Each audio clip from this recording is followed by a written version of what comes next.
And now I'm going to introduce the light control in our project.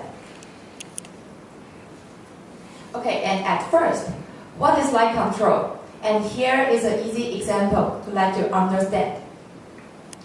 When there is light and our gene can express, and when in the dark, then the gene will be blocked and there is no expression.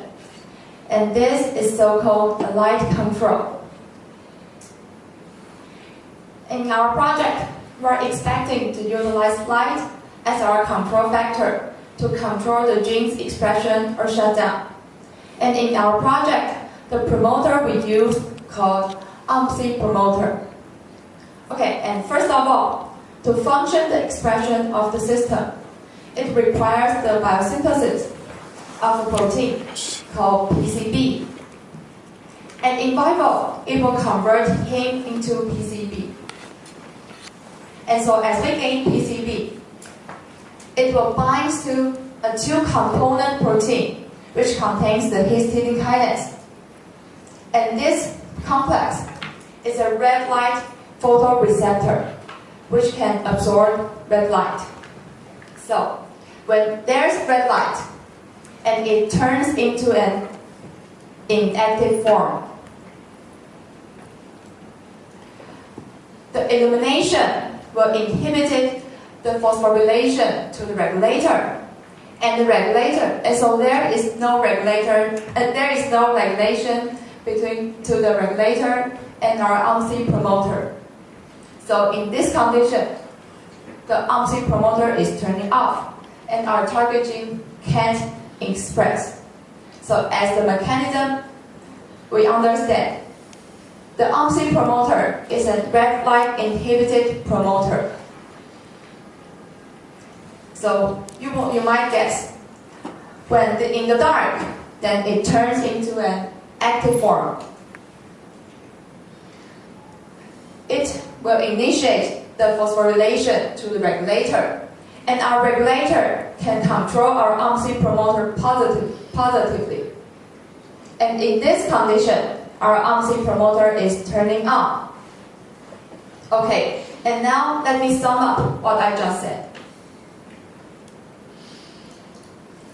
When there is red light and the OMSI promoter is turning off. When in the dark and the OMSI promoter is turning on.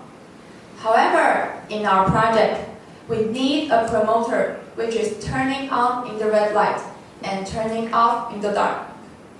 So how do we solve this problem? We design a biobrick called red promoter and hope that it can turning on in the red light and turning off in the dark. And here is what red promoter composed. Okay, and now I'm starting to explain it. As I mentioned before, when there is red light, the OMSI promoter is turning off. So the gene is shut down.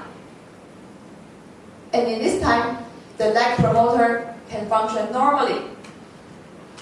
So our biobrick red promoter is turning on. And when in the dark, the OMSI promoter is turning on. So the red eye genes can produce the repressor to repress our red promoter. So in this condition, our red promoter is turning on. So this is how we combine two promoters, OMSI promoter and red promoter, and to reverse the function of OMSI promoter and to reach our goal. And by far, let me review the main point of the red promoter. When there is red light, the red promoter is turning on. And when in the dark, the red promoter is turning off. And now, let's introduce temperature regulation.